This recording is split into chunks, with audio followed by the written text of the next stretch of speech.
C'est autour du thème Cité politique, politique de la cité, que se déroulait du 2 au 6 janvier dernier la 6e édition de l'Imagination Week. 720 étudiants de première année du cycle Master ont pu pendant ces 5 jours rencontrer, partager avec des invités aux carrières prestigieuses, mais aussi ouvrir leur imagination grâce à un travail de groupe encadré de tuteurs qui les guidaient tout au long de cette semaine. L'Imagination Week, c'est plusieurs parties dans la semaine. Il y a une partie qui va être des inspirations, et là on a un grand nombre de speakers, d'invités prestigieux qui viennent raconter finalement comment eux ils ont un peu vécu leur imagination, parce que c'est ça l'objectif de l'Imagination Week. C'est comment chaque étudiant doit réussir à former ou à forger son propre projet sur un thème bien spécifique.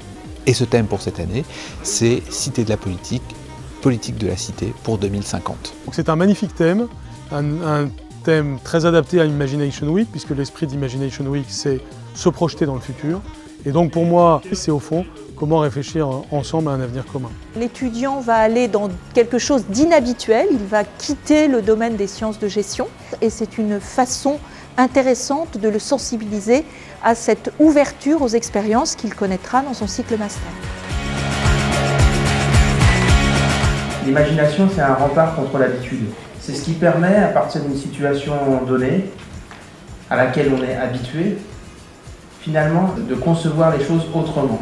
Donc je pense que c'est important, quand on parle de réchauffement climatique, d'évolution du climat, de toucher les jeunes. Ce sont à la fois les acteurs également. C'est à cette génération de prendre en main ce changement de mode de développement vers lequel nous devons aller. C'est formidable l'idée au fond d'intéresser les étudiants à un moment où ils peuvent encore faire beaucoup pour leur santé à venir, pour leur vie, pour celle de leur famille à venir, de les intéresser à des thèmes qui ne sont pas directement liés à ce qu'ils ont, d'autant plus que l'alimentation, ça a quand même beaucoup à voir avec la capacité d'étudier. Il faut avoir, en plus de la compétence technique, une dimension qui est très souvent culturelle, parfois artistique.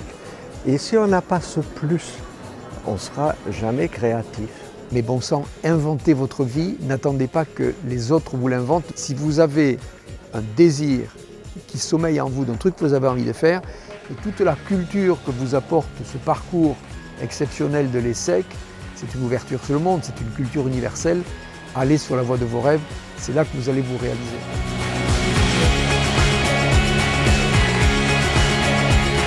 Le plus intéressant, c'est justement de travailler sur la créativité et la projection à l'échelle individuelle au service du collectif.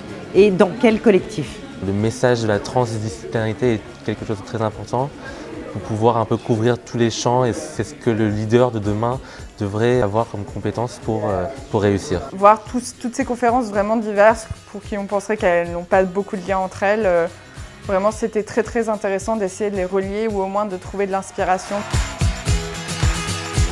C'est une grande fierté, je dois dire, de voir tout ce que les étudiants ont pu produire, à la fois en termes de fond, en termes de forme, en termes d'enthousiasme, de vision.